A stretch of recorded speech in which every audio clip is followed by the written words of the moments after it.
아멘. 자, 우리 아까 10시 반에 이제 성가대 기도하러 들어갔는데 여러분들 딱 들으시기에도 오늘 성가가 쉽겠어요, 어렵겠어요? 어려워요. 헉헉대시면서 하고 계시더라고요. 네. 근데 그 한 곡 한 곡 이렇게 연습하고 마스터하고 할 때마다 실력이 훨씬 늘어나요. 그리고 제가 알기로는 성가 대원들이 일주일 동안 연습을 해요. 이렇게 곡 같은 걸 보내주고 하면 자기 파트 연습하고 듣고 또 듣고 하는 가운데 해가지고 오늘 쓰거든요. 그러니까 여러분들이 우리 호전의 성가대에 정말 더 발전되고 하나님 앞에 영광되는 찬양 드릴 수 있도록 여러분 기도해 주시고, 또 이끌어 가시고 나은석 집사님, 또 우리 반주자 김지훈 반주자님 위해서 기도해 주시고, 또 더 좋은 거는 우리 많은 분들이 또 성가대에 나도 같이 함께 참여해서 동참해서 하나님께 영광 돌리면 좋겠다 하는 마음이 있으신 분들은 언제든지 말씀해 주셔서 함께 해주시면 더욱더 좋을 것 같습니다. 특히 우리 젊은 청년들 나다나엘 해주시면 좋을 것 같습니다. 자, 오늘 이렇게 주신 찬양 너무 감사드리고, 그 다음에 오늘 주신 본문 사도행전 14장 19절부터 26절 말씀으로 은혜 나누신 말씀의 제목은 사도 바울의 1차 전도여행 중에서 부제로 가는 곳마다 천대받는 복음입니다. 가는 곳마다 환영받는 복음이 아니라 뭐예요? 천대받는 복음이에요. 저희가 지난주에 1차 전도 여행 기간 중에 그 비시디아 안디옥에서 있었던 일들을 이제 살펴봤습니다. 잠깐 짧은 2안식일 동안에 말씀 전하고 쫓겨났어요.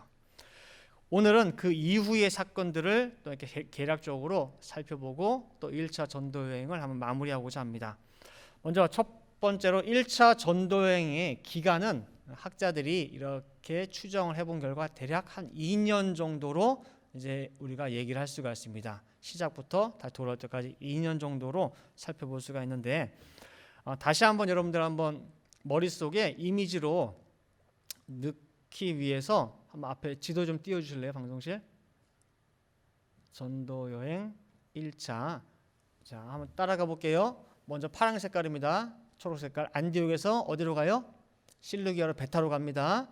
그 다음에 구브로 섬 중에서 먼저 어디에 도착하느냐? 살라미라고 하는 도착을 해가지고 쭉 구브로 섬을 관통하면서 말씀을 증거하고 바보라는 곳에 이르게 돼요. 거기서 이제 그쪽에는 총독을 전도하고, 그 다음에 이제 배 타고 들어가서 도착한 곳이 버가라는 곳이에요. 버가. 그다음에 버가에서 쭉 올라가가지고 안디옥, 저쪽 안디옥은 비시디아 안디옥이라고 합니다. 지난주에 살펴본 대로. 그 다음에 이제 오늘 볼 곳이 비시디아 안디옥에서 지난주에 쫓겨난 다음에 어디로 가느냐? 남동쪽 이고니온으로 가요. 이고니온 따라오셨어요? 그 다음에 이고니온으로 가가지고 한동안 말씀을 증거하다가 거기서도 또 쫓겨나요. 그래서 간 곳이 루스드라. 그다음에 루스드라에서 있다가 거기서 또 쫓겨나요. 어디로 가요? 더베. 그 더베까지 갔다가 그다음에 거기서 이제 모든 더 이상 다른 도시를 가지 않고 다시 거꾸로 해가지고 루스드라, 이고니온, 안디옥, 버가, 그다음에 아탈리아에서 배 타고 안디옥으로 돌아오는 이 과정이 전체 사도 바울의 1차 전도 여행 총 여정입니다.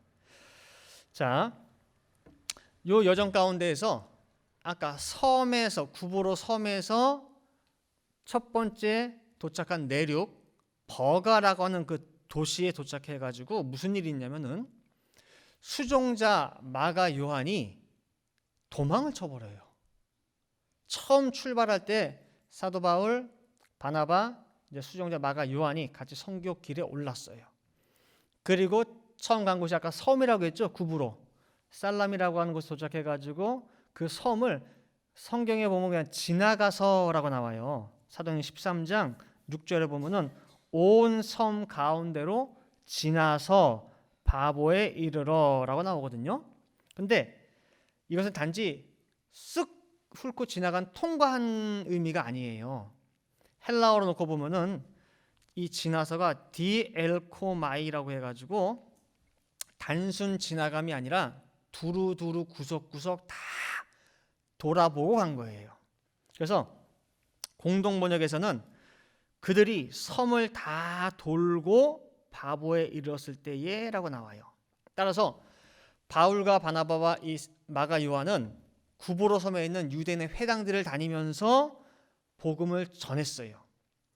그리고 고작 이 한 섬 전도하고 선교했는데 이 과정이 얼마나 힘들었는지 마가가 이제 더 이상은 못 버티겠는 거예요.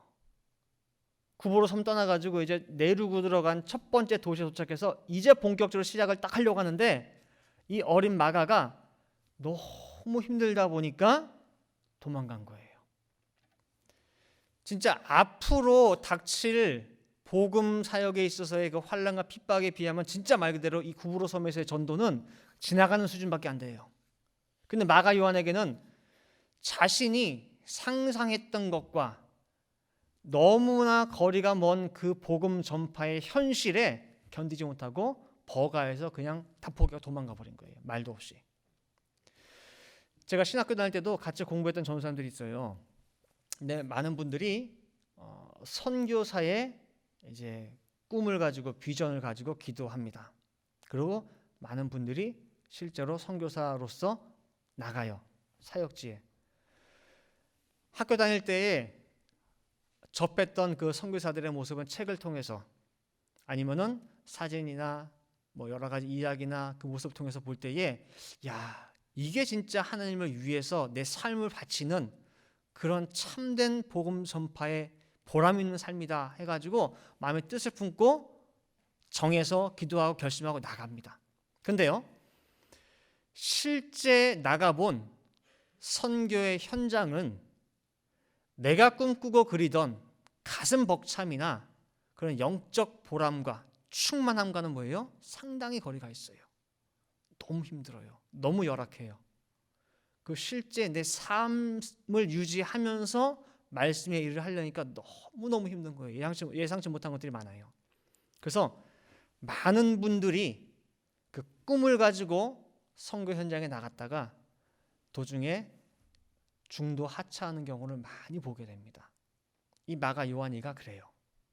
자기가 생각한 그 가슴 벅참, 정말 살아있는 느낌, 내가 하나님을 위해서 이렇게 일을 했다, 헌신했다라고 하는 그 뭔가가 있을 줄 알았는데 그런 보람이나 가슴 벅참이 아니라 뭐예요? 그냥 힘들었어요. 그래서 말도 없이 가게 됩니다.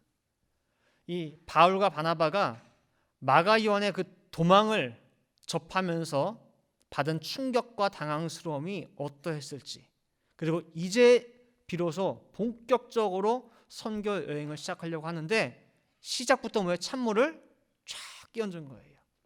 그러니까 두 사람이 얼마나 낙심했을지 우리가 짐작해 볼 수가 있습니다.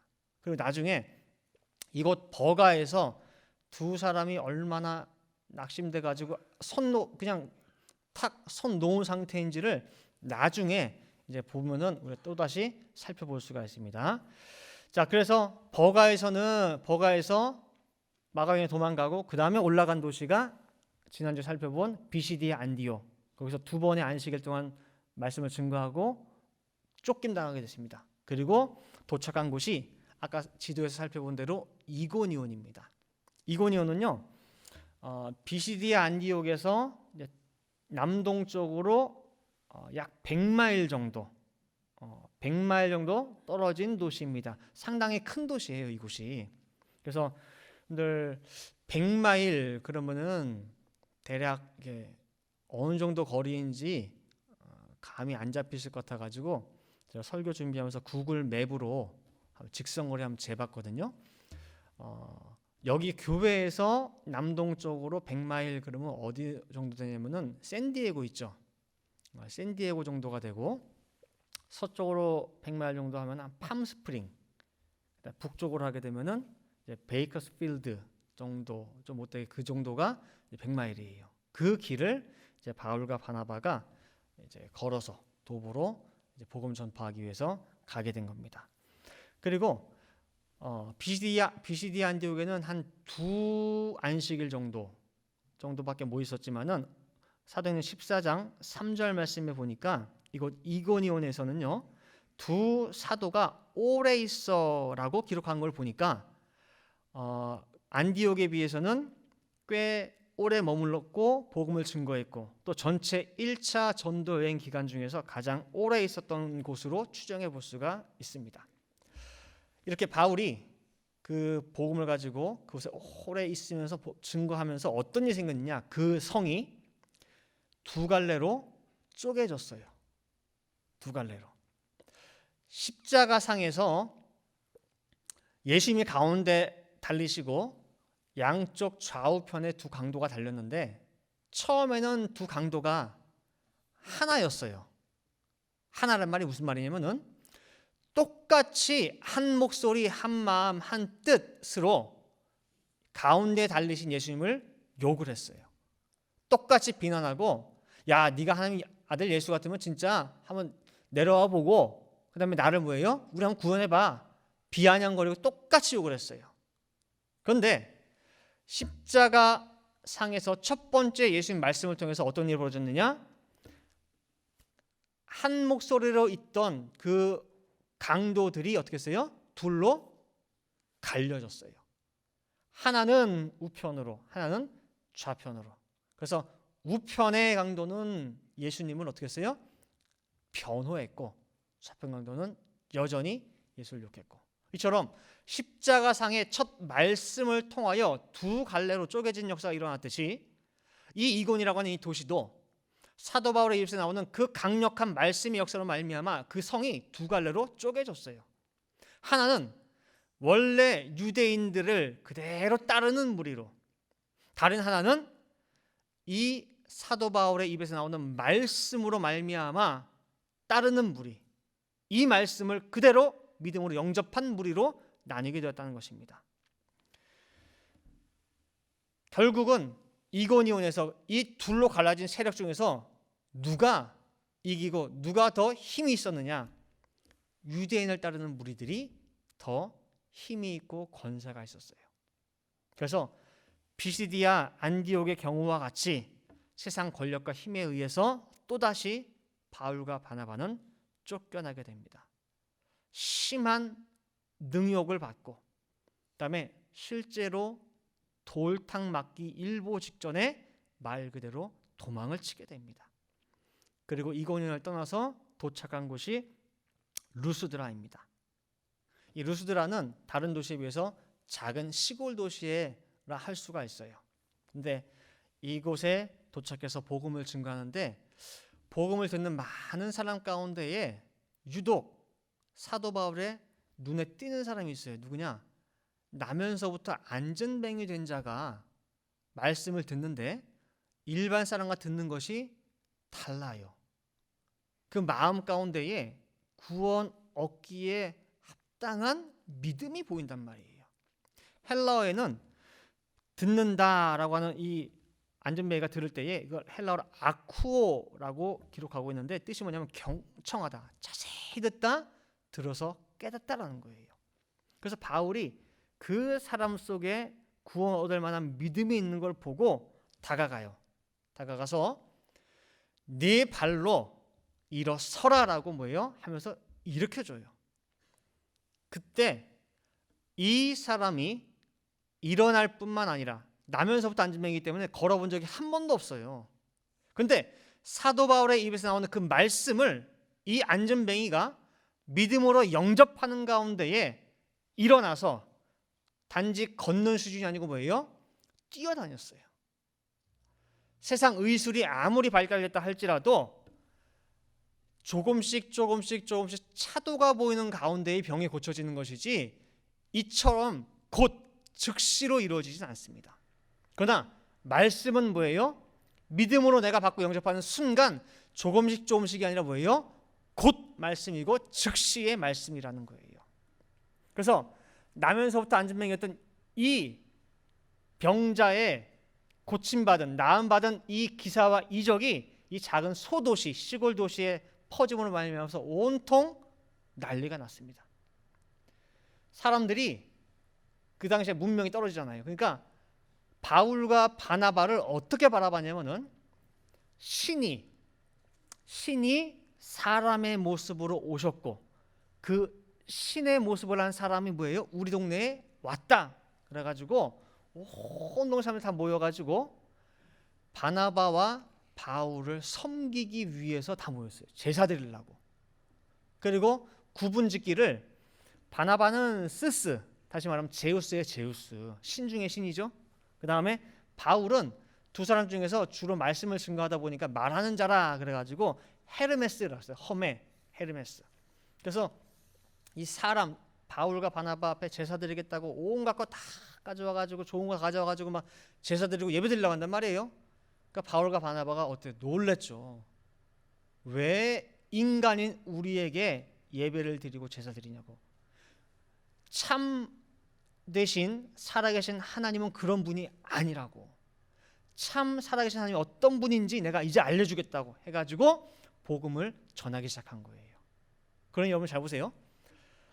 신이 나타난 신의 현현이라고 생각하는 이 두 사람의 입에서 나오는 말씀을 루스드라의 사람들이 그 다음부터 뭘로 듣겠어요? 사람의 말로 듣겠어요? 신의 말씀을 듣겠어요? 신의 말씀, 하나님의 말씀을 들을 거 아니에요. 그러니 말하는 족족 그냥 스펀지가 물을 흡수하듯이 쫙 빨아들일 그런 절호의 기회에 너무너무 좋은 이 찬스에 누가 쳐들어왔느냐? 비시디아 안디옥과 이고니온에서 바울과 바나바를 쫓아냈던 그 유대인들이 있죠. 그 유대인들이 루스드라의 시골 도시까지 쫓아온 거예요. 바울과 바나바 복음 증거하는 것을 어떻게든 막으려고. 참 열심도 이런 열심이 어디 있을까 싶습니다. 아까 말씀드린 대로 비시디아 안디옥에서 지금 이곳까지는 100마일이 넘어요. 여기서 샌디에고 차 타고 아니고 어떻게 해요? 걸어서. 바울과 바나바는 어떻게든 복음 증거를 해야 되겠다고 하는 그 사명감으로 말미암아 갔다고 해요. 그런데 대체 이 유대인들은 왜 그 먼 거리를 갔냐 말입니다. 그 먼 거리를 대체 이 열심은, 이 유대인들의 열심은 누구를 위한 열심일까요? 네? 무엇을 위한 열심이고 누구를 위한 열심이냐 그 말이에요. 자, 바울과 바나바의 열심은 누구를 위한 열심이에요? 복음을 위한 열심이고 하나님을 위한 열심이에요. 그러면은 바울과 바나바가 복음 증거를 어떻게든 막으려고 쫓아온 이 유대인들의 열심은 누구를 위한 열심이에요? 네? 자기? 어떻게든 내가 저놈을 꼭 어떻게든 막아야지 하는 고집? 아집? 아니에요. 이 유대인들의 열심 또한 누구를 위한 열심이냐? 하나님을 위한 열심이에요. 이 사람들의 열심도 하나님을 위한 열심이에요. 그 열심을 가지고 와서 오늘 본문 말씀대로 무리들을 다 동원해서 돈으로 사든 어떻게든 해가지고 무리를 다 동원을 해가지고 결국은 바울을 돌로 쳤어요. 이단인 예수를 증거한다고 해가지고. 그리고 얼마나 돌을 쳤으면은 죽은 줄 알았어요. 왜냐 가만히 보니까 뭐예요? 피는 잔뜩 흘렸는데 숨도 안 쉬어. 가만히 보니까 뭐예요? 죽었어. 그래가지고 얘 죽었구나 해가지고 그 시체를 끌고 뭐예요? 성 밖에다가 내버린 거란 말이에요. 사도 바울의 열심만큼이나 이들의 열심도 대단합니다. 이러한 복음의 길을 막는 이들의 열심에 대해서 예수님께서 뭐라고 말씀하셨느냐? 제자들에게 이렇게 말씀하셨어요. 요한복음 16장 1절부터 3절 말씀에 십자가를 몇 시간 앞두지 않은 그 시점이에요. 이제 곧 내가 너를 떠날 텐데, 그리고 십자가 앞에서 정말 대혼란이 일어날 텐데 내가 미리 너희들에게 실족지 않도록, 시험 들지 않도록 내가 미리 얘기한다라고 하면서 말씀하시는 거예요. 자, 1절에 내가 이것을 너희에게 이름은 너희로 실족치 않게 하려 함이니 사람들이 너희를 출회할 뿐 아니라, 출회가 뭐예요? 출회가 제명 출교예요. 제명 출교. 선민 유대인에서 뭐예요? 출교시키고 내쫓는 거란 말이에요. 할 뿐 아니라 때가 이르면 무릇 너희를 죽이는 자가 생각하기를 이것이 하나님을 섬기는 예라 하리라 그예요. 예수를 따르는 제자 사도들을 죽이고 핍박하고 하는데 그것이 누구를 위한 열심이에요? 하나님을 섬기는 열심이고 하나님을 섬기는 예라는 거예요. 저희가 이런 일을 하는 것은 아버지와 나를 알지 못함이라 그래요.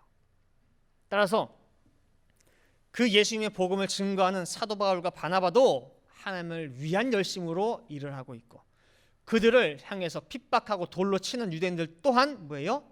하나님을 위한 열심으로 지금 다 하는 거예요. 열심으로. 결국 사도 바울은 죽을 정도로 돌에 맞고 그리고 그 몸으로 다음 도시인 더베로 가서 복음을 전하고 그 다음에 그곳에서 모든 사역을 다 마치고 이제 다시 본래의 출발지인 안디옥으로 돌아가게 됩니다. 그런데 그 돌아가는 과정이 아까 잠깐 살펴봤죠. 그림 다시 한번 봐주실래요? 자, 더베 찾으셨어요? 더베? 저기 마지막 녹색의 화살표 제일 끝에 더베 찾으셨죠? 그 더베에서 수리아 안디옥으로 가려면은 더베에서 남동쪽으로 오른쪽으로 살짝 가가지고 자기 고향인 다소 들렀다가 안디옥으로 가면은 더 빨라요, 안 빨라요? 더 빠르죠? 훨씬 빠릅니다, 이 길이. 그죠? 근데 안디옥으로 돌아가는데 어떻게 돌아갑니까? 주황 색깔로 해가지고 다시 거꾸로 가죠, 이렇게. 더베에서 루스드라, 이고니온, 안디옥, 버가, 아까 아탈리아, 그 다음에 이렇게 안디옥 돌아가요, 배 타고. 그러면 왜 사도 바울은 가까운 길을 놔두고 거꾸로 돌아서 이렇게 먼 여정으로 돌아가느냐라고 하는 그 이유를 우리가 두 가지로 살펴볼 수가 있습니다. 첫 번째로는 세워놓은 교회와 제자들을 돌아보고 세워주기 위해서라고 우리가 볼 수가 있습니다. 비록 나를 핍박하고 나를 돌로 치고 능욕하고 내쫓았던 그런 진짜 그쪽 보고는 오줌도 싸기 싫을 정도로 뭐예요? 일을 가는 그런 곳이지만은 그곳에 간 이유가 뭐예요? 내가 말씀의 씨앗을 뿌린 교회가 있고 누가 있어요? 제자들이 있기 때문에 그래요. 그래서 다시금 루스드라로 가고 아마 루스드라 갔을 때에 돌 맞은 그 자리 가봤을까 안 봤을까? 끔찍했던 그 자리.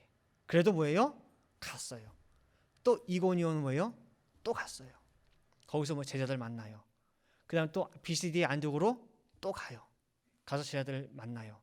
그리고 당부한 게 뭐냐면은 그리고 그 제자들이 본 모습이 뭐냐면은 말씀은 맞는데 말씀이 너무 정확한데 왜 사도 바울은 저렇게 두드려 맞을까? 이유가 뭘까? 왜 저렇게 힘들게 가지? 그게 의문점일 수도 있어요. 그거에 대해서 사도 바울이 정확하게 뭐예요? 얘기를 해줘요. 사도행전 14장 21절 22절 말씀에 보니까 복음을 그 성에서 전하여 많은 사람을 제자로 삼고 여기는 더베입니다. 그 다음에 루스드라와 이고니온과 안디옥으로 돌아가서 22절 제자들의 마음을 굳게 하여 그렇죠? 약해지고 또 뭐에 두려워하고 겁나고 있을 그 제자들의 마음을 굳게 하여 이 믿음에 거하라 권하고 또 우리가 하나님 나라에 들어가려면 많은 환난을 겪어야 할 것이라 하고 얘기해요. 마치 예수님께서 요한복음 16장 1절에 내가 하고 나면은 너희들에게 많은 환난과 핍박이 올 거야. 미리 얘기해 주는 거야. 그 왜냐? 나와 아버지를 알지 못하기 때문에 너희들을 핍박하는 게 하나님을 섬기는 예라고 알고 핍박할 거야 하고 미리 예고한 것처럼 지금 BCD 안디옥과 루스드라와 이고니온에 있는 이제 제자들에게 예수님과 같은 심정으로 뭐예요? 사도 바울이 증거하고 있는 거예요. 너희들 지금 이 말씀 받았지? 앞으로 너희들 기다리는 것은 환난과 핍박이야. 근데 그거 이겨야 돼. 이겨야지만이 하나님 나라에 뭐예요? 들어갈 수가 있어. 라고 신신당부, 그 다음에 굳게 세워주는 모습을 볼 수가 있습니다. 그 다음에 사도 바울이 다시 삥 돌아서 간 이유가 뭐냐면은, 두 번째는 이유를 한 가지 더 찾아본다면은 버가에서 복음을 전하기 위해서예요. 아까 버가 기억나시죠? 한 번 더 띄워주실래요? 지도 보시면은 구브로 섬에서 버가에 도착을 한 다음에 거기 아까 무슨 일이 있었어요? 아까 마가 요한이가 저기 나왔죠. 구브로에서 섬에 도착해가지고 버가 도착했는데 이제 거기서부터 이제 복음 전파를 시작해야지라고 했는데 누가 찬문을 확 닫고 도망갔어요? 마가 요한이가. 그럼 거기서 그때 복음을 전했을까요? 못했을까요? 그 자리에서 요한 도망가고 나서 복음 증거를 못했어요. 그만큼 사도 바울과 바나바가 많이 낙심이 되었고 절망스러웠고, 이것이 무엇이냐 그 소리예요. 분위기가 그런 분위기가 아니었던 거예요. 그리고 어디서부터 복음을 전한 거냐? 비시디아 안디옥부터 해가지고 복음을 증거한 거예요. 버가에서는 복음을 못 전했어요. 마땅히 해야 될, 설령 마가 요한이가 도망을 치든 무엇을 하든 간에 했어야 될 일을 사도 바울과 바나바가 못했던 거예요. 그 사명을 거기서 못했던 거예요. 물론 나중에 하나님께서 야 그때 왜 거기서 안 했니? 왜 거기서 살려야 될 영혼들에게 복음 증거 안 했느냐? 라고 할 때에 그때 분위기가요 할 만한 상황이 아니었어요. 마가가 도망치는 바람에 뭐 어떻게 했어요. 그 사람만 그때 제대로 했었어도 일이 이렇게 안 됐을 텐데 라고 이런 핑계 저런 핑계 저런 이유 요런 이유 될 수는 있을 수 있어요. 그러나 사도 바울의 마음속에 양심이 그것을 뭐예요? 용납을 못해요. 마가가 도망을 치든 안 하든 내가 왜 거기서 복음을 증거를 안 했느냐 그 소리예요. 그렇죠? 거기 있는 영혼들은 어떡하냐 그 소리예요. 그래서 비시디 안디옥 이고니온 루스드라 더베를 가는 내내 사도 바울 마음속에서는 분명히 그 버가가 뭐예요? 마음속에 걸려 있어요. 그래서 가만히 오늘 본문을 보시면은요 사도행전 14장 24절에 자 비시디아 가운데로 지나가서 밤빌리아에 이르러 그렇죠 다시 뺑 돌아왔습니다. 자 루스드라 이고니온 비시디아 그 다음에 와가지고 내려와서 25절 십자가의 복음을 어디에서 전하고 버가에서 전하고 아달리아로 내려가서 베타로 내려갔어요. 다시 말하면 지금 25절에 제일 마지막에 돌아가는 길에 돌을 버가에서 전하고 나가는 거 보니까 첫 번째 왔을 때는 돌을 전했다는 거예요? 안 전했다는 거예요? 안 전했다는 거예요. 만약에 그때 전했다고 한다면은 지금 다시 왔을 때에는 그때 복음을 전한 제자들이나 교회를 세우고 마음을 굳게 하고 믿음을 더 뭐예요? 공고히 하고 라는 말을 썼을 텐데 지금 말하는 거 보니까 뭐예요? 이제 전하는 거예요. 이제. 첫 번째는 못하고. 그래서 자기 마음속에 있는 그 복음의 빚을 진 버가에서 그 복음의 빚을 마침내 갚고 그 다음에 사도 바울과 바나바는 안디옥으로 돌아간 거예요. 그것이 돌아간 이유 중에 두 번째 이유로 볼 수가 있습니다. 자 이제 결론 맺도록 하겠습니다. 오늘 제목이 가는 곳마다 천대받는 복음입니다. 복음입니다. 다른 말로 하면은 가는 곳마다 피 흘리는 복음이라 할 수가 있습니다. 우리가 사도 바울 이제 1차 선교 여정만 봐도 어느 한 곳도 쉽게 말씀이 전해지는 곳이 아무데도 없었습니다. 아무데도. 십자가에서 예수님께서 피를 흘리셨듯이 그 피가 그 이후로 끊어진 게 아니라 여전히 이 십자가의 복음이 전해지는 곳마다 흐르고 있습니다. 우리가 받고 있는 지금 이 말씀도 십자가의 말씀입니다. 다른 말로 하면은 그 십자가의 말씀, 그 십자가에는 피가 묻어 있어요. 피를 흘리고 있어요. 여전히. 자, 여러분들 피가 상징하는 바가 무엇이죠? 피는 뭘 상징해요? 그렇죠. 역시 또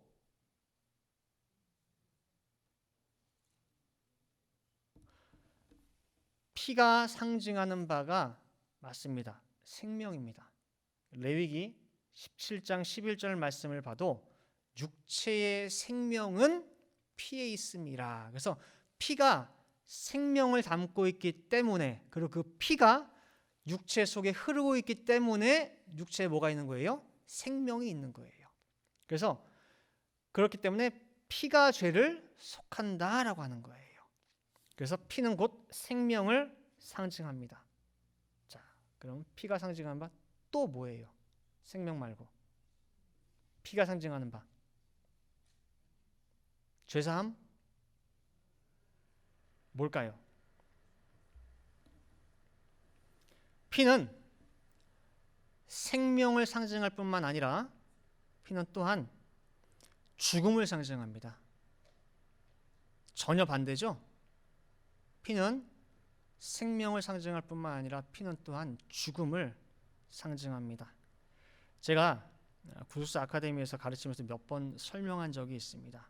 자, 피가 생명으로서 역사할 때는 어디에 있을 때에 생명으로 역사하느냐? 예를 들어 볼게요. 앞에 있는 윤 목사는 지금 생명이 있습니까? 없습니까? 있어요, 없어요? 있죠. 다시 말하면 제 속에 뭐가 있다는 거예요? 피가 있다는 거예요. 근데 그 피가 여러분들 눈에 보입니까? 안 보입니까? 보여요, 안 보여요? 빨간 거 보이세요, 혹시? 안 보이잖아요. 그죠? 쉽게 말하면은 피가 생명으로 역사할 때는 안 보여야 돼요. 드러나면 안 돼요. 근데 생명을 담고 있다고 하는 그 피가, 만약에 제 속에 있는 피가 지금 안 보이는데 이것이 어디가 잘못돼 가지고 밖으로 푹 분출 다 됐어. 그럼 이제 빨간 피가 드러나겠죠. 안 보여야 될 그 피가 드러나겠죠. 피 빨간색이네. 드러났습니다. 밖으로 나와버렸어요. 그러면은 앞에 있는 윤 목사는 살았을까요? 죽었을까요? 이렇게 서 있지도 못하겠지. 다시 말하면 제가 쓰러져 있고 제 속에 있어야 될 피가 주변으로 쫙 퍼져 있단 말이에요. 그러면 저는 산 거예요? 죽은 거예요? 그렇죠? 피를 보는 순간 죽었구나라는 거예요. 무슨 말인지 아시겠어요? 다시 말하면 피는 생명도 상징하지만 피는 뭐예요? 죽음도 상징하는 거예요. 자, 애굽에 10대 재앙이 내렸습니다. 이스라엘 백성들을 데리고 나오기 위해서. 그때 10대 재앙 가운데 첫 번째 재앙이 뭐예요? 뭐가 피가 됐어요? 나일강이 피가 됐어요. 그게 무슨 의미입니까? 예? 자, 애굽에 내린 10대 재앙은 단지 사람들에게만 내린 게 아니에요. 출애굽기 12장 11절 말씀 보면은 애굽에는 많은 하여튼 각종 잡다한 뭐예요? 신들을 징벌한 거예요. 10대 재앙을 통해서. 그때 애굽에서 신 취급받는 뭐 양이니 소니 뭐 하여튼 온갖 짐승들 뭐 심지어 바로 왕도 신이고 그 중에 제일 최고의 신 중에 신이 누구냐? 애굽에서 누구예요? 나일강이 나일강. 나일강이 있음을 말미암아서 다른 나라는 다 흉년이 있어도 이 애굽만큼은 뭐예요? 흉년이 없어. 물을 대면 되니까. 그래서 우리를 먹여 살리는 뭐예요? 어머니야 어머니. 나일강이 신이에요 신. 그래서 신 취급을 받는 나일강을 하나님께서 애굽 내린 10대 재앙 중에서 뭐예요? 첫 번째 재앙으로 제일 먼저 쳐서 죽여버린 게 뭐예요? 나일강이에요. 그럼 나일강 죽은 것을 어떻게 아느냐? 강물이 뭐가 돼버렸어요? 피가 된 거예요. 다시 말하면 나일이라고 하는 그 신이 죽은 거예요. 그리고 나일강 신이 죽은 것을 뭐예요? 모든 사람들이 목도하게 만드신 거예요. 따라서 피는 그 순간 뭘 상징하느냐? 죽음이에요. 그래서 피가 생명도 상징하고 죽음도 상징한다. 이 개념을 가지고 한번 보겠습니다. 요한복음 6장 63절 말씀에 보시면은 예수님께서 이렇게 말씀하셨어요. 살리는 것은 영이니 육은 무익하니라. 내가 너희에게 이른 말이 영이요 생명이라 그랬죠. 예수님의 입에서 나오는 말씀이 곧 뭐래요? 생명이래요. 너희 속에 들어가서, 우리 세상 말로 그런 말 있잖아요. 너 내가 하는 말 들으면 너한테 다 피가 되고 살이 돼 그러잖아요. 다 너한테 좋다는 얘기잖아요.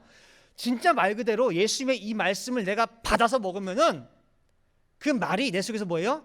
생명되는 피가 돼가지고 살아나는 거예요. 살리는 생명의 역사예요. 그런데 이 말씀은, 예수님의 이 말씀은요, 듣고 땅바닥에 버리는 말씀이 아니라 반드시 어떻게 해요? 내가 먹고 속으로 들어가야 되는 말씀이에요. 너희 안에 들어가기만 들어가면은 그것이 생명으로 역사할 수 있어 라고 하면서 말씀을 증거했는데, 이 생명의 말씀을 유대인들이 다 어떻게 했느냐? 다 쏟아 판가쳐 버렸어요. 듣고 뭐 이런 게 다 있어. 듣고 뭐야 쟤? 저 목수 요셉의 아들 아니야? 쟤 학교는 다녔나? 학교 안 다녔어? 쟤 글은 아나? 쟤 무식한데? 쟤 어디서 저런 거 배웠지? 아니 처남이 왜 자꾸 저기서 자기가 메시아니 뭐니 그런 말 하고 있지? 왜냐면 예수님의 여동생이 지금 자기 와이프거든. 처남이 왜 저러지? 아, 그 집에만 있지 왜 저러고 앉아있어? 예수님에 걸리는 것이 너무 많아요. 그 인성을 보다 보니까 그 말씀이 안 들어와요. 생명으로 역사해야 될 그 생명의 말씀, 피되는 말씀이 다 어디예요? 바닥에 널브러져 버린 거예요. 다 떨어졌어. 그럼 그것이 안에 있을 말씀이 밖에 떨어졌을 때는 뭐가 되는 거예요? 그것이 죽어버린 거예요. 누굴 죽인 거냐? 말씀을 죽인 거고, 더 나아가서 예수님께서 너희가 나를 죽이는 거라 그랬어요. 나를 죽이는 거라고. 잘 보세요. 요한복음 8장 37절입니다. 요한복음 8장 37절에 나도 너희가, 지금 유대인들을 향해서 하신 말씀이에요. 나도 너희가 아브라함의 자손인 줄 아노라. 그러나 내 말이 뭐예요? 아까 말씀드린 대로 생명이 되는, 피 되는 그 말씀이 너희 속에 있을 곳이 없으므로 어떻게 한다는 거예요? 나를 죽이려 하는도다 그런 거예요. 내가 이 말씀을 증거했지만 너희가 속에 담지 않고 어떻게 한 거예요? 다 버려버린 거예요. 다. 그게 바로 누굴 죽이는 거래요? 말씀을 죽이는 거고 나를 죽이는 거라는 거예요. 지금도 마찬가지입니다. 우리가 생명의 말씀, 생명의 말씀 입버릇처럼 얘기를 하는데, 이 말씀이 진정 나한테 생명으로 역사하기 위해서는 그 말씀이 어디에 있어야 돼요? 내 속으로 들어와야 돼요. 내 마음 신비에 기록이 돼야 돼요. 그 내 심령 속에서 역사할 때, 믿음으로 역사할 때 그 말씀이 뭐가 되느냐? 생명이 되는 거예요. 그럼 반대로 네 속에 그거를 믿음으로 영접하지 아니하고 듣고 그냥 좋은 말씀 싹 흘려버렸다. 그럼 뭐가 돼요? 그거는 피가 되는 거예요. 생명으로 역사하는 말씀은 보일까요? 안 보일까요? 안 보이는 말씀이에요. 아까 제가 그랬잖아요. 생명으로 역사할 때는 앞에 있는 윤성현 목사한테 보여요? 피가? 안 보이죠? 안 보여야 돼요. 흘려버리면 그것이 피로 나타나게 돼요. 그래서 히브리서 2장 1절 말씀에 그러므로 모든 들은 것을, 너희가 그 들은 것을 우리가 더욱 간절히 삼갈지니, 더욱 간절히 제발 뭐예요? 잘 살피고 또 살피고 살펴가지고 뭐예요? 잘 너희 속에 영접해야 돼. 근데 삼갈지니 혹 뭐예요? 흘러 떠내려 갈까? 내가 심히 염려에 들어 그 소리예요. 한 귀로 듣고 한 귀로 흘려버릴까 봐. 그냥 듣고 땅에다가 팍 팽개칠까 봐 염려된다는 거예요. 그래서 예수님이 그 공생의 3년 동안에 숱하게 피 흘리신 것처럼, 또 결국엔 십자가상에서 또 뭐예요? 피를 흘리신 것처럼 사도 바울이 가는 곳마다 이 복음이 가는 곳마다 천대받고 냉대받고 돌에 맞고 피 흘리지 않은 곳이 없습니다. 그래서 이 말씀을 십자가의 복음이라고 하는 거예요. 왜냐하면 십자가엔 피가 있잖아요. 그래서 피 흘리는 복음이라고 합니다. 가는 곳마다 말씀은 피를 흘립니다. 그래서 십자가의 도가, 십자가의 그 복음, 그 길이 멸망받을 자의 눈에는 어떻게 보느냐? 지극히 미련해 보인대요. 그걸 믿는 자들이 너무너무 어리석어 보이고 바보 같아 보인대요. 왜냐? 십자가의 피를 세상의 눈으로 볼 때는 죽은 거예요. 패배한 거예요. 진 거예요. 끝난 거예요. 그 자리에서. 근데 뭘 그 붙잡고 있어요? 십자가를 왜 붙잡고 있어? 졌는데, 끝났는데, 죽었는데. 어린아이들 싸움 하는 거 보세요. 어린아이들 막 치고받고 싸우고 합니다. 누가 더 많이 때린 게 이긴 게 아니에요. 누가 진 거냐? 마지막에 코피 터진 놈이 지는 거예요. 그죠? 원래 애들 싸움이 그래요. 코피 터져가지고 자기 피 흘린 거 보잖아요. 그럼 그 다음에 어떻게 해요? 울어요. 그 다음에 뭐예요? 엄마 자꾸 가요. 그럼 뭐예요? 걔가 진 거고 얘가 뭐예요? 이긴 거예요. 맞아요. 피난 놈이 진 놈이에요. 세상 눈에 피 흘려 죽은 그 자리에 무슨 소망이 있고 무슨 비전이 있냐 그 말이에요. 끝났는데. 그러나 피 흘린 죽음의 자리에서 생명을 볼 수 있는 것이 바로 십자가 부활의 신앙이라는 것입니다. 믿음이 없이는 이거 못 봅니다. 그냥 일반 피 같으면은 맞아요. 끝이고 죽음입니다. 그러나 예수의 피는 죽은 피가 아니기 때문에 그래요. 십자가의 피는 살아있는 피고 믿는 자 속에서 지금도 살아 역사하는 피고 또한 그 피는 부활이고 죽음 같아 보이지만 그 속에 뭐가 있어요? 생명이에요. 달라요.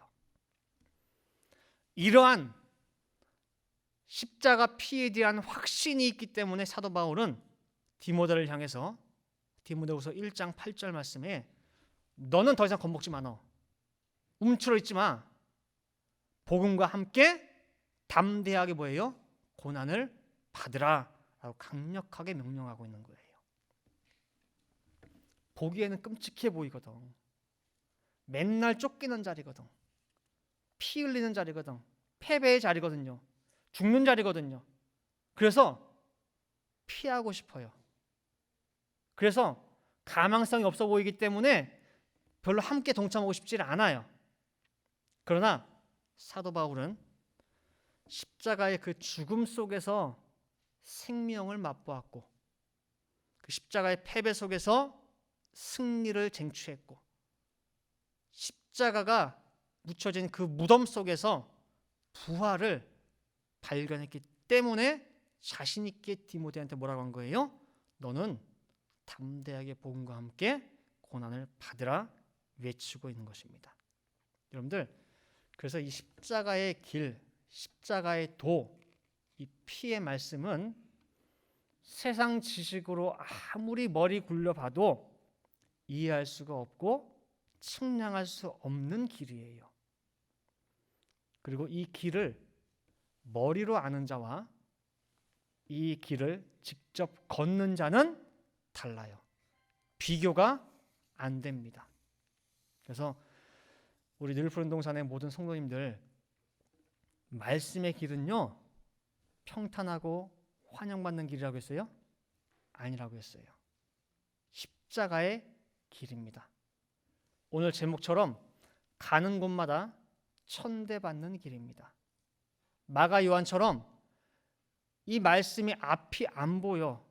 그래서 도중에 포기하고 싶은 그런 길이기도 합니다. 그 길을 우리가 지금 뭐예요? 같이 걸어가고 있어요. 힘들게 욕먹어가면서 핍박받아가면서 여러 가지로. 그러나 우리가 이 모든 길의 끝에는 뭐가 있어요? 승리가 있고 부활이 있고 뭐예요? 희망이 있고 소망이 있어요. 영생이 있어요. 그렇기 때문에 이 길을 걸어가는 우리 서로 격려해주고 보듬어주는 가운데에 이 모든 말씀의 길을 한 사람도 빠짐없이 다 완주하시기를 바랍니다. 그래서 십자가는요, 구경하면서 볼 때는 어떻게 해요? 끔찍해요. 눈이 질끈 감겨요. 저 어떻게 무서워요. 근데 그 실제 십자가 현장에 있는 사람들은 어때요? 시원해요. 오늘 그런 비유 하지 않으셨어요? 그런 비유? 또 예수 믿을래 안 믿을래? 막 할 때에 뭐 어떻게 손가락 하나씩 잘란대요. 공산당들이 막 손목을 자르고 막 뭐 한대. 그러면 옆에서 보는 사람 어때요? 피가 튀고 와 그런데 그때 되면은 당하는 사람 어때요? 당하는 사람들은 시원하대요. 그 시원한 거를 표현할 때 어떻게 하시느냐? 옛날에 전쟁 끝나고 뭐예요? 몸에 이가 많을 때에 막 이게 그려가지고 막 등을 긁을 수 없을 때 옥수수죠, 옥수수 먹고 그거를 뭐 바짝 말린대요. 그럼 배꼽처럼 꽂아가지고 뭐예요? 이게 등에다가 탁 하면 어떠세요? 시원하다 가잖아요. 그 비유로 드신 게 아주 눈에 선한데 십자가 밖에서 보는 십자가는 뭐예요? 무섭고 끔찍하고 이런 게 없어요. 그러나 그 현장에 있는 사람은, 그 길을 걷는 사람은 뭐예요? 전혀 다른 게 보여요. 전혀 다른 걸 체험해요. 야, 죽음 속에 생명이 있네. 무덤 속에 부활이 있네. 패배 속에 승리가 있네. 절망 속에 소망이 약동하네. 그걸 뭐예요? 십자가 속에서는 보이는 거예요. 그래서 오늘 사도 바울도 이 환난과 천대받는 복음을 왜 그렇게 가는 곳마다 다니면서 증거했느냐? 그 어려움 속에서 이것을 맛봤기 때문에 그래요. 그렇기 때문에 여러분들도 이 십자가의 길, 이 말씀의 길, 어렵고 힘들어도 끝까지 그 현장에서 체험하는 가운데에 정말 진짜 이곳이 부활의 자리구나, 생명의 자리구나, 승리의 자리구나 체험하는 진정한 십자가의 증인들 다 되시기를 간절히 바라겠습니다. 마지막으로 제가 고린도전서 1장 18절 읽고 마치겠습니다.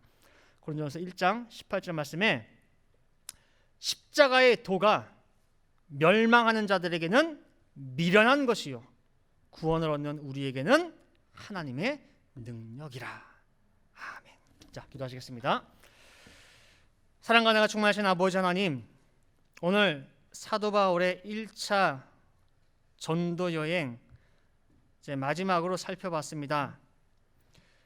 가는 곳마다 한 군데도 화영받지 못하고 어디 가서도 따뜻한 밥 한 끼 대접받지 못하는 그 험하고 그 핍박받는 길이었지만은 사도 바울과 바나바는 왜 그렇게 열심히 증거했습니까? 십자가에 피 흘리는 자리고 어디 가나 매 맞고 심지어 돌 맞아서 죽음까지 이르렀는데 왜 사도 바울과 바나바는 그 길을 걸어갔습니까? 아버지 하나님, 바라보는 십자가가 아니라 십자가의 현장에 들어가서 사도 바울과 바나바가 어떠한 심정으로 그렇게 다니는지 저희들이 체험할 수 있도록 역사하여 주시옵소서. 언제까지 십자가의 그 피가 무서워서 끔찍해서 구경만 하는 구경꾼이 되지 않게 도와주시고 방관자 되지 않게 도와주시고 이제는 그 십자가에 우리 각자가 다 못 박히는 가운데에 그 자리가 어떤 자리인지 생생하게 체험할 수 있도록 아버지 인도하여 주시어서 죽음의 자리 같지만은 그곳이 생명의 자리고 무덤 같지만은 부활의 자리고 패배 같지만은 정말 승리의 자리임을 정확히 깨닫고 사도 바울처럼 담대하게 복음과 함께 너희도 고난을 받으라, 담대하게 이 길을 걸으라 외칠 수 있는 신령한 복음의 나팔수들, 구속사 말씀의 신령한 나팔수들 다 될 수 있도록 인도 역사하여 주시옵소서. 오늘 주신 말씀 그대로 이 주신 말씀이 절대 한 말씀도 땅에 떨어져서 피가 되지 아니하고 우리들 마음 심령의 믿음으로 영접되어서 생명으로 변화될 수 있도록 인도하여 주시옵소서. 감사드리며 이 모든 말씀 사랑에 만하신 예수 그리스도 받들어 기도 올리옵나이다. 아멘.